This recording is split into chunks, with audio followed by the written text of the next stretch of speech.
Tai kaip tos rankos, ar dar skauda? Būna geriau. Žaist galima, kaip sakyti. Skausmas yra, bet manau, kad jis negreit ir praeis. Tai reikia vaistų prieš kiekvienas varžybas, ar galima be to ištverti?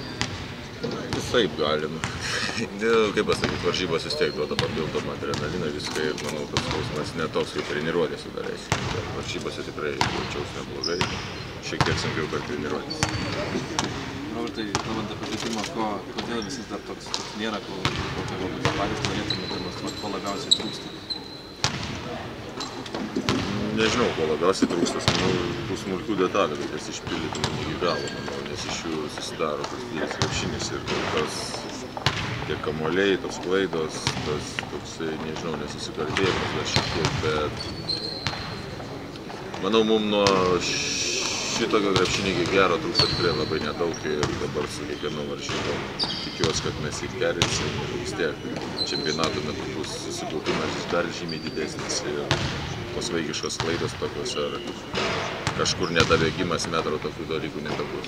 Rungtynės su Slovėnija, kas tas kažkaip tada visiškai nesiklijavo žaidimas, ar kažkaip psichologiškai buvo nelabai nusteikę?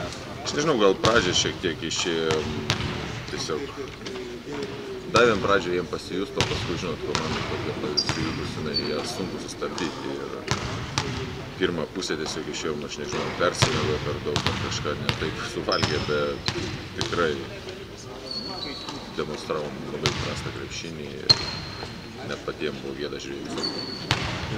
Pernai irgi dalyvavai žaidėjų rinktinėje, ar tai manau čia palyginti pernykštę stovyklą su šiųmetinė, tą patį žaidimą, ar neramiau prieš šį čempionatą negu pernai buvo?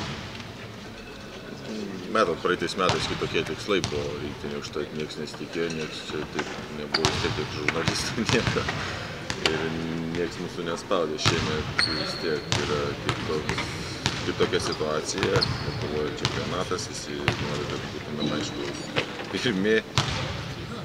Nežinau, manau, kad tikrai mes nejaučiam tarpusavį, bent jau visų komandų panikos jokios ir jaučiamės užtikrintai, kad eisim ir tikrai galėsim, kol kas šiek tiek nesiseka, bet tos problemos, manau, sprendžiamas ir, kaip sakau, kuo toliau bus tikrai pažadu, kad krepšinis bus geresnis. Robertai, liko mažiau nei savaitė iki čempionato, ar galite vardinti kažkokius favoritus, vis tiek jau kelias rinktinės matėt gyvai žaidžiant ir galbūt rezultatus sekėte, kas jūsų manoma? Mes lošėm, manau, kad vienom iš dviejų stipriausių, tai ispanai, rusai, kurie tikrai demonstruoja gerą krepšinį šiuo metu, o aš nežinau, visi stiprus.